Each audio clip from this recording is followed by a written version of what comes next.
Today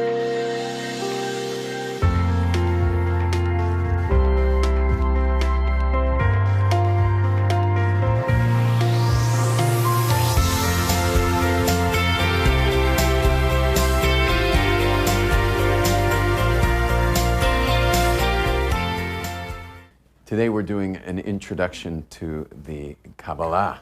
We're going to be learning about the source of Kabbalah, but not just learning the source. I want to go one step further and to talk about how we know Kabbalah is true.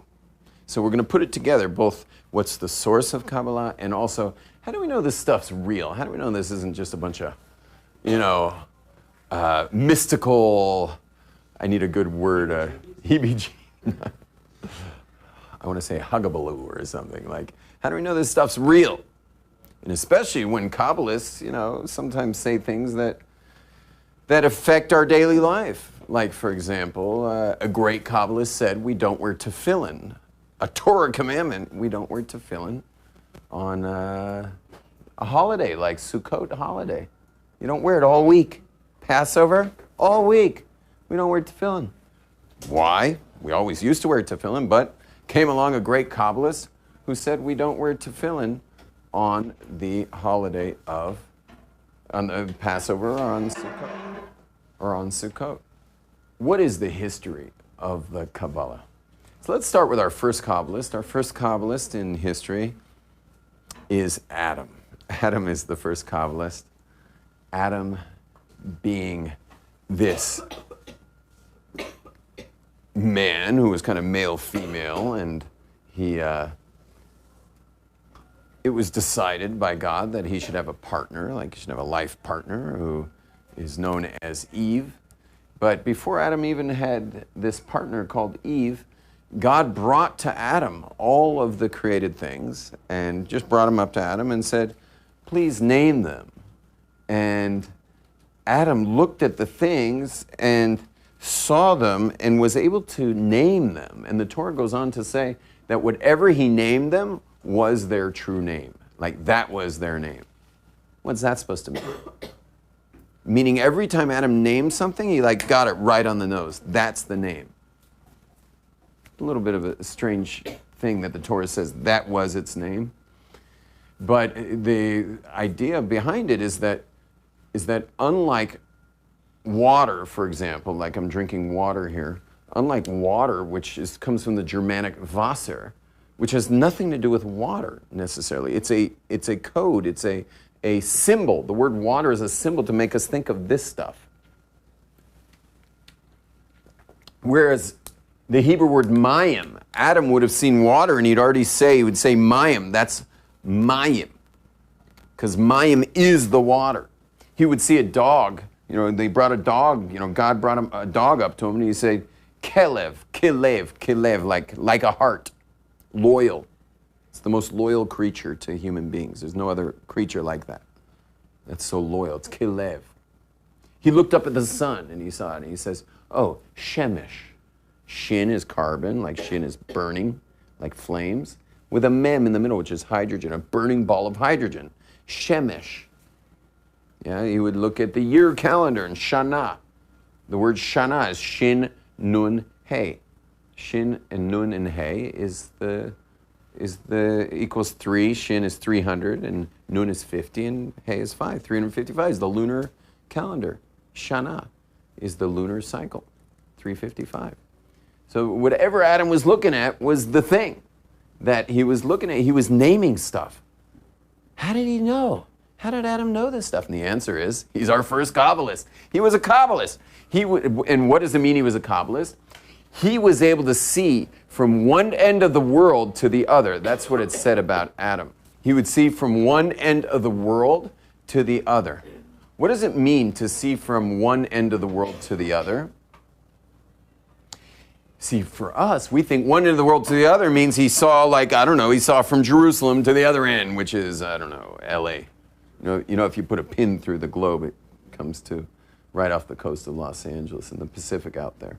Yeah, so if you ever want to know what's the exact opposite values of Jerusalem, just go look in Los Angeles, you'll see. Adam didn't see distance, What Adam saw was through the worlds, through the parallel worlds, which is what the Kabbalah talks about, is that our world down here, this physical world, actually has parallel worlds above it that are projecting, God's projecting a light through the worlds, just like this light's projecting over my head. So it's projecting through, and that light then is hitting these worlds, which are then ultimately creating our physical world down here. It's creating our physical world in this physical place right here. So what happened was Adam could see from this world all the way up the parallel worlds, which are several of categories of worlds, all the way up to where God was projecting the thing that he was seeing. Now, what happens is there's 22 letters to the Holy Alphabet, and God is projecting through the utterances of creation, these 22 letters. Those 22 letters are going through intercalculations down this whole matrix. It comes out to 231 intercalculations. Aleph Bet, Aleph Gimel, Aleph Dalet, Aleph Hey, Bet Aleph, Bet Gimel. It's an algorithm, and it comes to 231, but it gets exponential almost immediately. And it's very, very complicated. But what happens eventually, let's say we're talking about a dog, is eventually the C, like a slot machine, yeah? The C, or the Kaf of Kelev, right? The C goes chunk, finally hits at the bottom, Kaf, coming down the next letter, Lamed, next letter, Bet, Kalev, and then all of a sudden, woo, woo, woo, woo, woo, here's a dog, dog. So Adam was actually watching the letters from the upper world coming down the system all the way down until Kalev, Kaf, Lamed, Bet, Kelev. And then he named the dog. He's like, that's a Kelev. And God's like, on the nose, you got it. It's a Kelev. That's a dog. So when God brought each creature to Adam to name it, and it says that Adam could see from one end of the world to the other, it was talking about Adam being able to read the whole creation, the matrix of creation, in the parallel realms until it weaves its way into physicality. So therefore, Adam was our first Kabbalist. He saw all the way through creation, and this is why during the Havdalah ceremony, we look into our fingernails to see the reflection of the torch. The torch has to do with Adam. And we look in our fingernails because our fingernails are translucent. Because to Adam, the world was translucent. At least until he ate from the fruit, the world was translucent. He saw right through it. And only after he ate from the fruit did the world go opaque. And he lost his Kabbalistic gifts, if you will. His ability to see through creation. Our next biggest Kabbalist is Abraham. Abraham was a heavy-duty Kabbalist, and he even left us with a book. Abraham was left the world with a book in print for thousands of years now, called the Sefer Yetzirah, the Book of Formation, and it's all about how God formed creation. Sefer Yetzirah, the Book of Formation. And that book is it's been translated into many languages. It's even in English, but don't expect to understand too much of it. But that's also how you can, in it is how you can build a Frankenstein, like they built a Frankenstein in Prague, one of the most famous Frankensteins. In Hebrew, the Frankenstein is called a golem. And there was the golem of Prague, where the Maharal of Prague, the great rabbi of Prague, built a golem, a man-made man. And we learn how to make this man through this golem, through the Sefer Yetzirah. It's the Book of Formation. So Abraham also was a very big Kabbalist. He understood, all the details of the spiritual realms, and he worked very hard to get there. And I'm sure plenty of it was gifted, but a lot of it was his hard work. Then our next Kabbalist that we're going to skip to would be the Jews at Sinai. When the Jews received the Torah at Mount Sinai, it was national prophecy.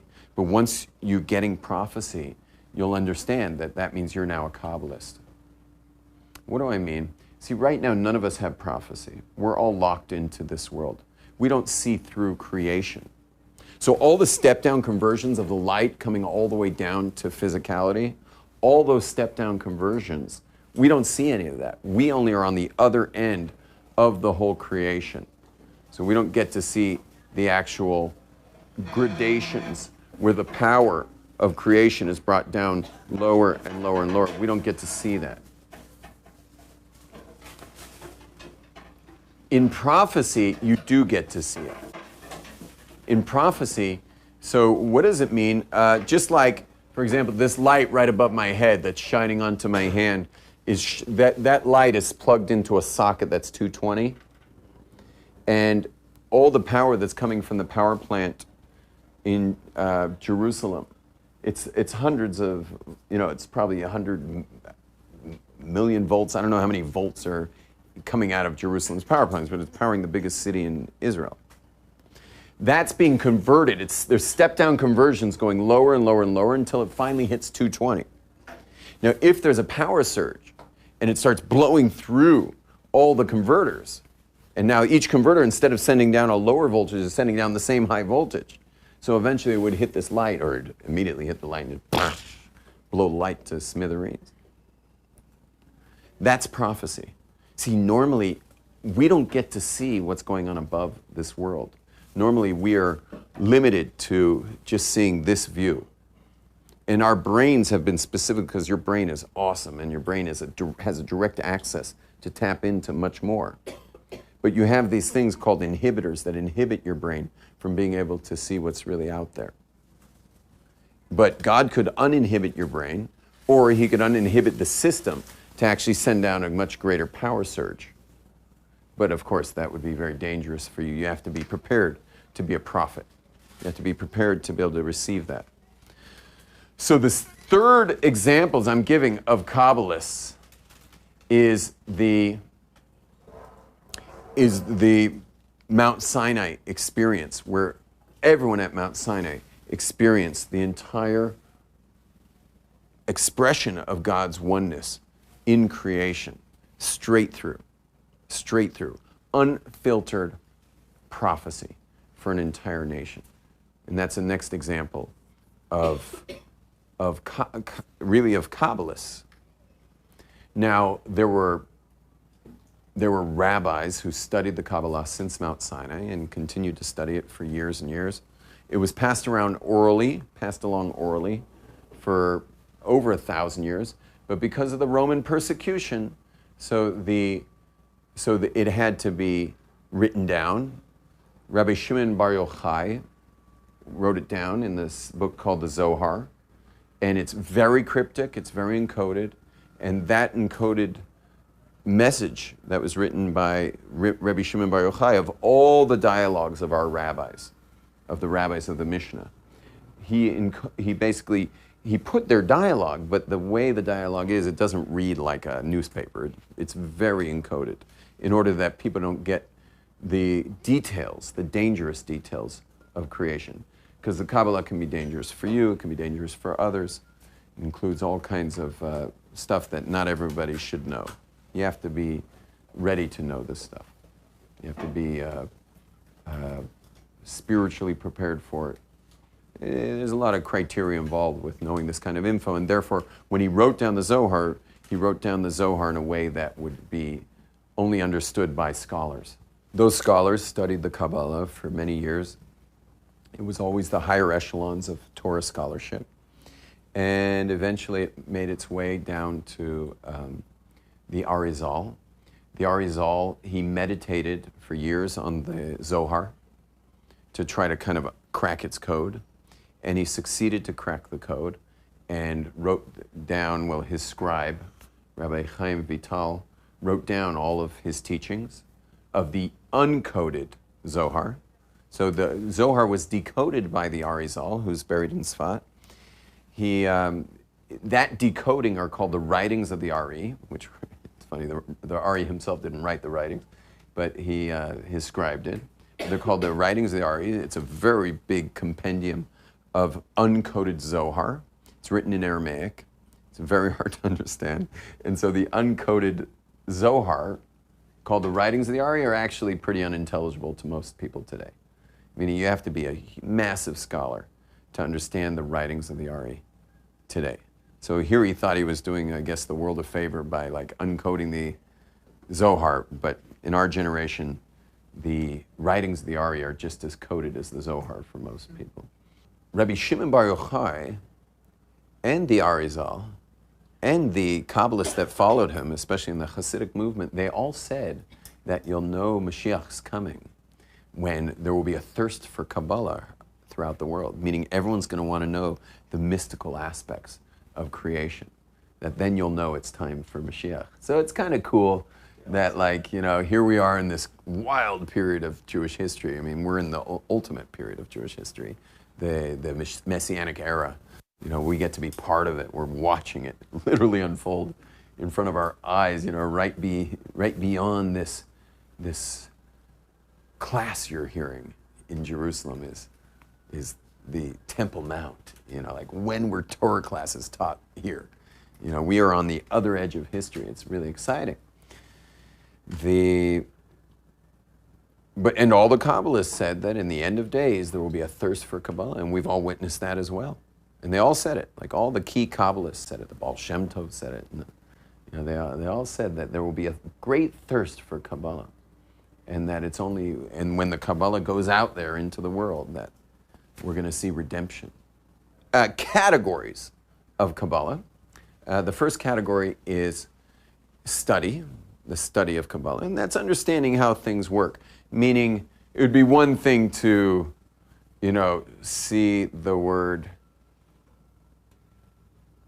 water or mayim, and then it would be another thing to like dissect it and understand what it really means, meaning it's actually literally two mems and a yud, which is exactly the molecules of hydrogens and oxygen. A yud, the letter yud is like oxygen, right?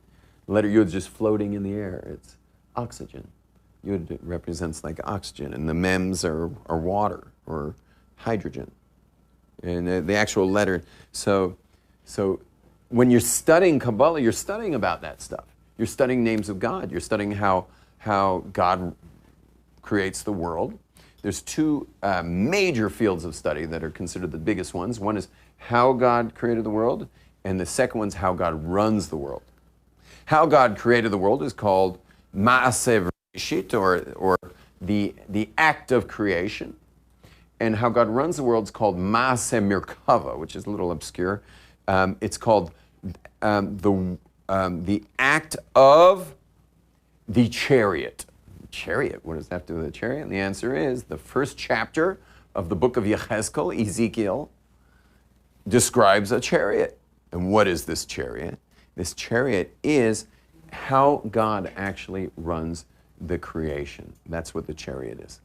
And it's incredibly difficult to understand both the act of creation and how God runs the world via this chariot. They're extremely difficult to understand, to the point where the Talmud says that you're only allowed to teach somebody how these two subjects are, teach them about these two subjects if they themselves could know it on their own.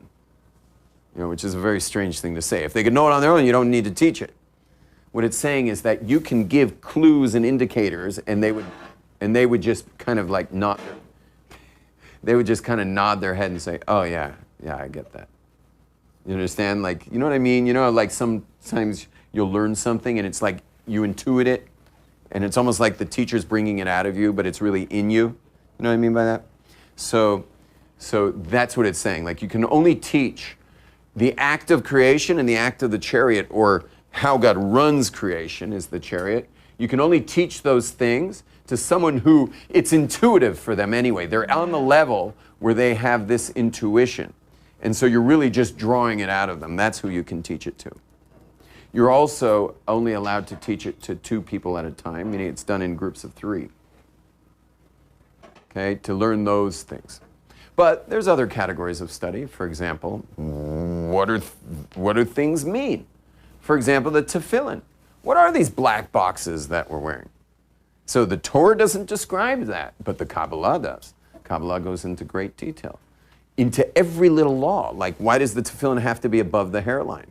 Why can't your tefillin be below the hairline? It has to be above the hairline. To the point where it's below the hairline, it's like you said God's name in vain when you made the blessing, if it's below the hairline. It has to be above the hairline because it's got, and so the Kabbalah teaches us it's got to be near the soft spot of the baby. Because that soft spot is the window to the brain, to the cerebral cortex, to your frontal lobe of your brain. Because the frontal lobe of your brain, ready for this one? Because the frontal lobe of your brain is an atheist. I mean, what does it do, the frontal lobe? It's just billions of neurons that take in stimulus. Sight, smell, hearing, touch, taste. Well, that doesn't tell me God. When I touch his tail, I don't know God. I have to make that shift and say, well, really God's in this stuff. But I have to make that shift inside my brain. So a Jewish man starts his morning with a box that talks about Hashem's oneness, Shema Yisrael, that Hashem is one. He puts that over this part of his head to perhaps impress upon him for his day that Hashem is all there is, and that's reality. So it explains the mitzvah. The same explanation explains mezuzah when you leave your house, to touch that mezuzah before you leave the house, because your home you can create as a sanctuary of godliness. Once you walk out into the city streets, other stuff's going on out there. And before you leave your house, you want to touch that mezuzah and just kind of go, walk out the door and just be like, this is all God too. Everything's God. And you want to use every mezuzah you see. You want to go head over to that mezuzah, touch that one. Okay, you're on your way to a business meeting. Oh, there's a mezuzah on that shoe store over there. Grab that mezuzah, go up, you just walk up Jaffa Street, kissing every mezuzah you find, just that way when you see the train drive by, you just be like, whoa, there's God in the form of a train. So, I just imagine the train going by with like a little face on it, just going like, hello, it's waving at you as it drives by. So the Kabbalah, the other form of study of Kabbalah is all the details of the commandments. What are all those things? What is each of those mitzvahs that we do? And also the prayer book, you got the Jewish prayers that we read. What do you think? These are like just a bunch of like things we got to make our lips busy with? Baruch atah this, Baruch atah that, hallelujah that, and like, no, every word has a numerical value. Every word has an essence to it. Every word's taking you, every psalm of King David, you click on that psalm, it takes you to a whole website of discussing what it's really about, what's really happening in there. So it's going into all the details. You got a story about Abraham in the Torah. The Kabbalah is going to go deeply into what that's about. And what is even the name Abraham? And the fact that it equals, when you add it all up, it equals 248. Is that coincidental that there are 248 positive commandments? And Abraham's known for like proactively like going into the world and like making a difference? And that's the positive commandments. His name is 248. This is another thing that the Kabbalistic study is going to teach you. He's called Avraham. Well, doesn't that sound like father? And then it's the name is his first name was Avram. Then he gets this hey in his name. What does it mean to get a hey in your name? You see, Yonatan was Yonatan. Then he gets Yehonatan. Now he's Yehonatan. Sarah was Sarai, and she gets a hey, and that's Sarah. What are these heys people keep getting?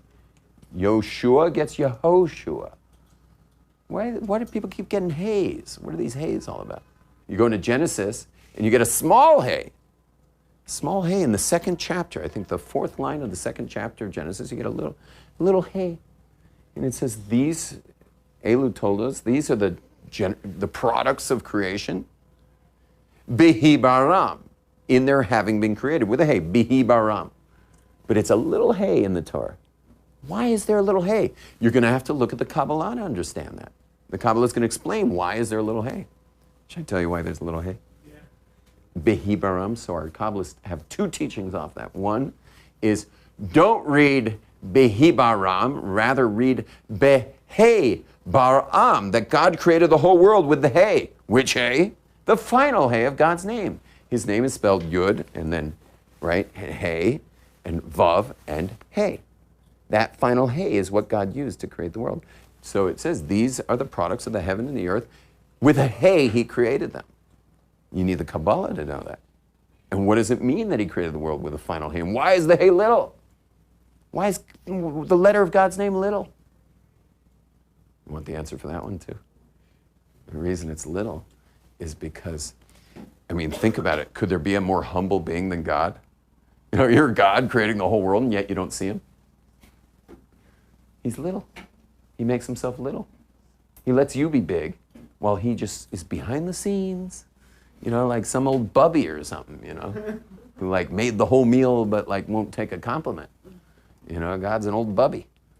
He creates the whole universe, and there's nothing but him, yet no one sees him. In fact, you even meet people who don't even believe in him. And God still creates him. Still creates him and creates his taste buds and his optical nerves and that are pulling in all this stuff and lets him enjoy the beauty of music, lets him even create music. You could have an atheist violinist using the energy of God to create beautiful pieces on the violin. And God's just like, that's cool.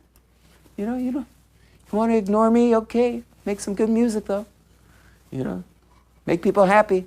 You know, hope people enjoy the music. You know, and I'll protect your hands, even though you're into, extreme sports. So you can keep playing that music. Yeah, and God's like super humble. It's a little Hey.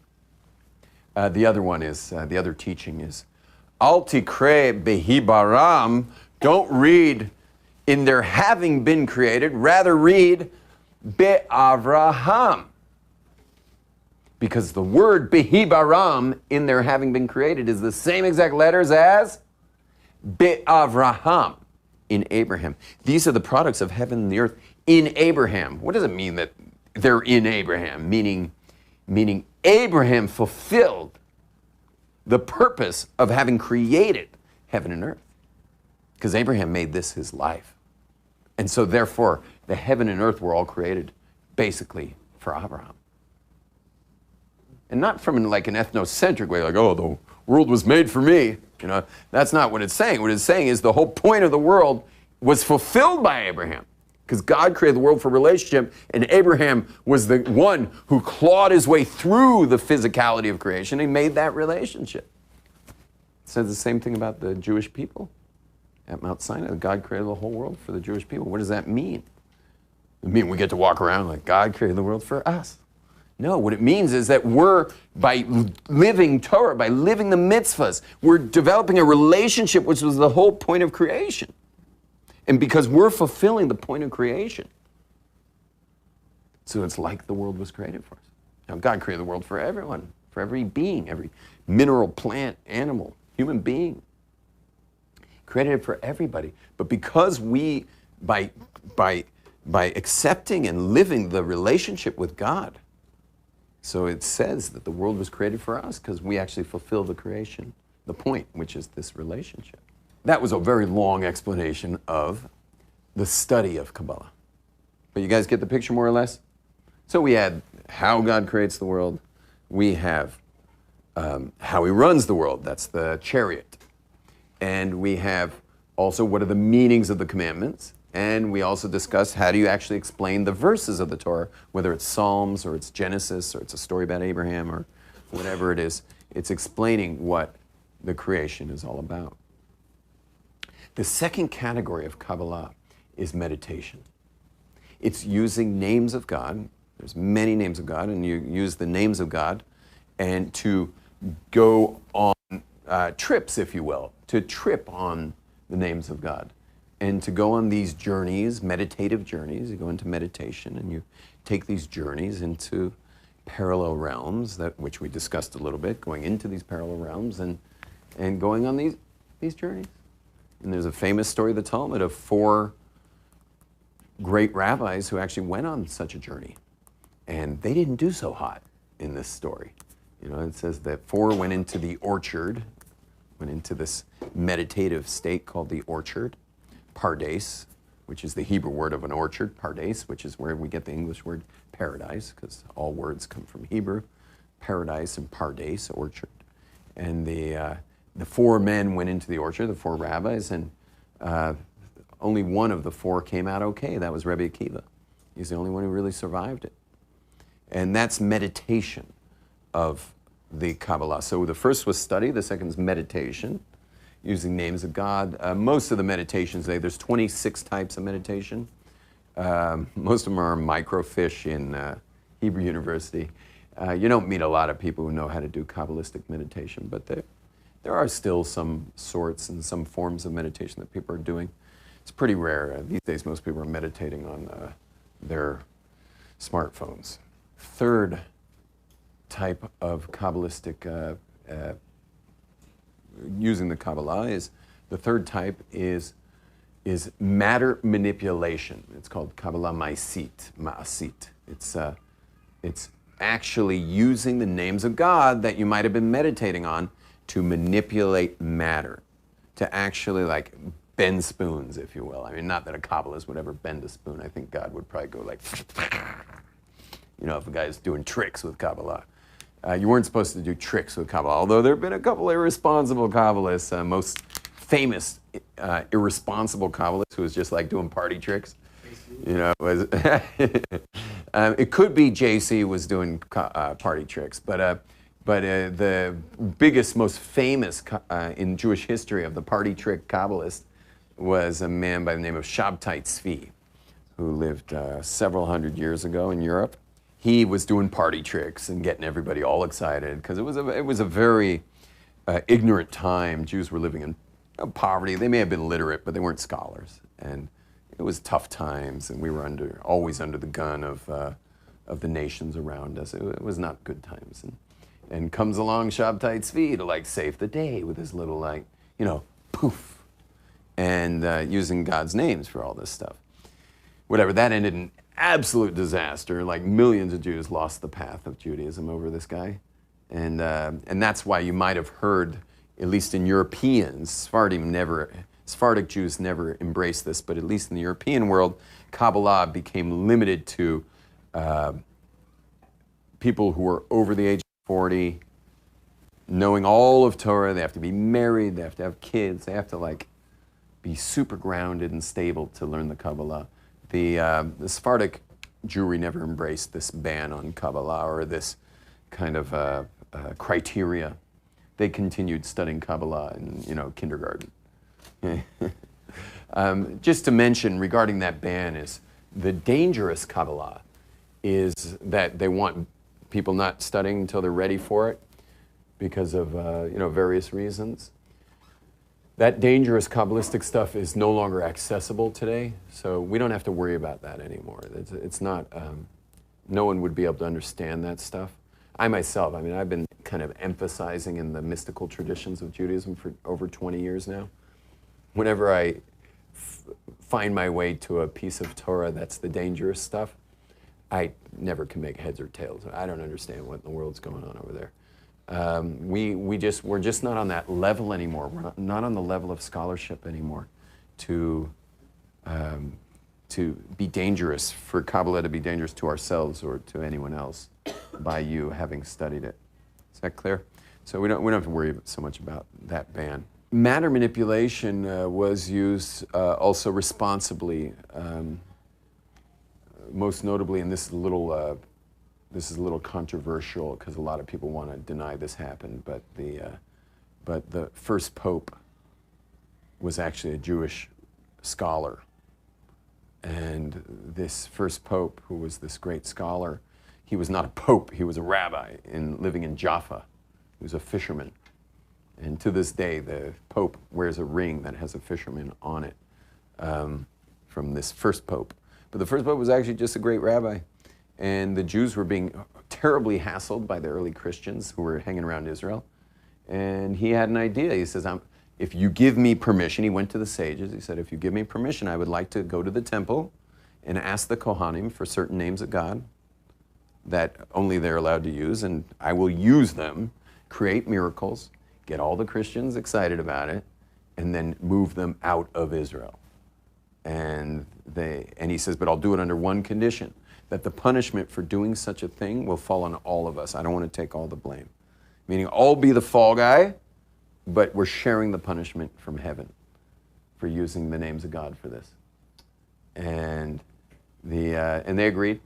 He went to the temple and he got the names from the Kohanim, and he started doing acts of wonders for the early Christians. And when they all got rallied behind him, he says, we're moving to Rome.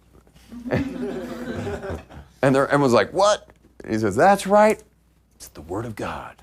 We're moving to Rome. And all the early Christians were like, Rome it is. We're with Bozo. And they all went to Rome. This was 2,000 years ago. It's the time of the beginning of Christianity. And they moved to Rome, and he became known as the first pope. I'll give you one more example, and that is a group of Kabbalists used the names of God for rain during an extreme drought about, I could tell you exactly how many years ago if I knew any math, but it would be, this is the 6th year of the Shemitah cycle, and it was 7 years ago, so it was the 6th year of the previous Shemitah cycle. We needed rain really bad. Israel just did not get any rain. And so these Kabbalists went up in an airplane. Not that Kabbalists need an airplane, but they did it. They made a whole media event out of it. And they went up in an airplane and they flew around Israel, I think 3 times. They flew over Israel, something that wouldn't be recommended today, given the war we're in the middle of. But they flew around Israel 3 times, saying these very specific names of God that have to do with rain, and including the certain supplications that bring rain. And lo and behold, satellite picture, clouds form over the land of Israel. There was no rain in Europe. There was no rain in north of us, nor the rain in Turkey. None of the rain even went over to Jordan. Literally clouds just formed. By the time they got back to their cars from the airplane, it started pouring rain. I'll never forget the day. And it was pouring rain in Israel. It was in the news that they were doing it. And I remember, because I flew out into that storm, I'm like, oh great, now I got to die because of these Kabbalist storm here. I took off in the storm, and when I landed in New York, I called my wife right away, and I was like, honey, is it still raining? And she's like, it's raining, cats and dogs. It was still raining, and it rained for days, and the rest of the winter continued raining properly. But that was like 3 days of just of a downpour that these Kabbalists pulled off. Because the same group of Kabbalists did an exorcism also in Dimona, where our nuclear power plant is. There was a possession there, and they did this was also live Israeli television, an exorcism on live television. And yeah, actually a lot of people became observant over that while watching that. They're just like, there must be a God, watching the exorcism going on down there. And this lady had a man's voice, and she was like, it was like trying to strangle her from inside. It was her. How do we know this Kabbalah stuff's true? We're going to close with that. How we know the Kabbalah is true. How do we know this stuff's real? And the answer is very simple. It's just a little bit of you have to know a little algebra. Okay, a little algebra, because if A equals B, then and B equals C, then A equals C type thing. So it's like this. I think the real question that one has to ask or get an answer for is the Torah divine? If you know that the Torah is divine, you already have your answer that the Kabbalah is real. Let me explain why. You see, if Torah is divine, if you say the Torah is divine, so now you have a book that's from God, okay? It's totally divine. Well, if you look in the Torah doesn't explain how to do the mitzvahs. It keeps saying, do this, do that, do the other, but it never tells you how. Which means you've got to have an oral tradition to explain how to do things. For example, we already brought up the tefillin. It says totafot, put totafot between your eyes, but it never explains what totafot are. It tells you on Shabbat, in no uncertain terms, don't do malacha. But it never tells you what malacha is. The Torah tells you to slaughter animals. You want to eat an animal, you got to slaughter it according to my instructions. Oh, great. Let's flip through and find the instructions. Guess what? No instructions. It has to have an oral law. There's no way for our Torah without an oral law. If you don't have an oral law for our Torah, you don't have a Torah. So once you say the Torah is divine, what does that mean about the oral law, the instructions? That they're also divine. It's just the rabbis throughout the generation transmitting down the generations how to do the mitzvahs. How do you actually do them? Most of oral law is just how to do the mitzvahs. I know a lot of people have issues with rabbis and stuff, but really they're just trying to explain how to complete a mitzvah from beginning to end. How do you do the mitzvah? That's the oral law, how to do the mitzvah. Well, we also have this amazing, giant body of information called the Kabbalah, which explains everything else. How God created the world, how God runs the world, what is the real reason behind all the mitzvahs. The Kabbalah on all of that. Well, who are the rabbis that you find in the Zohar, the book that got written down during Roman persecution? Who are the rabbis when you open up the actual Zohar that are in this dialogue with each other? And the answer is the same exact rabbis of the oral law that tell you how to make a pair of tefillin or how to keep Shabbat or how to slaughter an animal. One-stop shop. It's the same dudes. You see, these days, if you want a halachtician, a man who knows Jewish law, you go to this rabbi. You want a Kabbalist? You go to the Kabbalist. In those days, one-stop shop, it was the same guy. It's the same exact guy. So when you open up a Mishnah that's telling you how to build a mikveh, or how to make a pair of tefillin, or how to keep Shabbat, or how to slaughter an animal, when you open up the Mishnah, it says Rabbi Meir said this, Rabbi Akiva said this, Rabbi Shimon said this, Rabbi Tarfun said this. When you open up the Zohar, guess how it reads? Rabbi Akiva said this, Rabbi Shimon said this, Rabbi Meir said this, Rabbi Tarfun said this, Rabbi Ishmael said this, Rabbi Hillel said this. It's the same names. It's the same exact people. So if you're going to trust them for how to keep Shabbat, if you're going to trust them for who is a Jew today, if you're going to trust them for how to make a mikveh and how to judge when someone should get in that mikveh or not, if you're going to trust the rabbis on all of that, which we trust them for all of it, even that you're a Jew today is only rabbinic. We only understand that through the rabbis. The Torah doesn't define it. Everything is rabbinic. So if you're going to trust the rabbis for you being a Jew today, it's the same rabbis who teach us all these amazing mystical secrets of creation. Same dudes.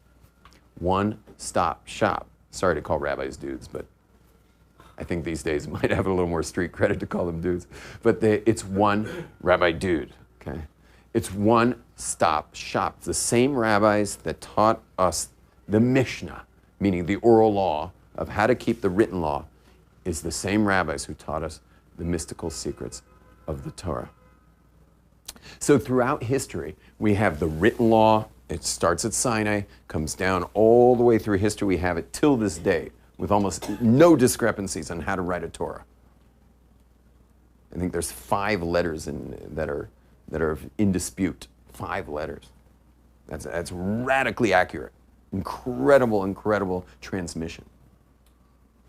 And by the way, none of those 5 letters make a difference in the meaning. So it's not even like, it doesn't even make a difference in the actual meaning of those words. Coming down all of tradition is the oral law, how to keep the written Torah. And coming down all the generations is the Kabbalah. It's the 3 pillars of Judaism. The written law, the oral law, which splits into 2. The law itself, and then the Kabbalah, the mystical aspects of Jewish life. And so for us today, our job is to study the Torah, but we want to study as much as possible, so we want to study the written law as much as we can. We want to understand the written law via the oral law, and we also want to understand what it's all about. Today, there's a great thirst for it. People aren't willing to just keep Judaism without knowing what it does. What is it really connecting me to? Today, we all want connection. And the Kabbalah means to receive a relationship, to receive connection, to connect to God, to make Judaism a spiritual practice, not just a bunch of of rituals, but to make it spiritual, to take the spirit of the Kabbalah and infuse the rituals with it. And then Judaism is a truly spiritual tradition.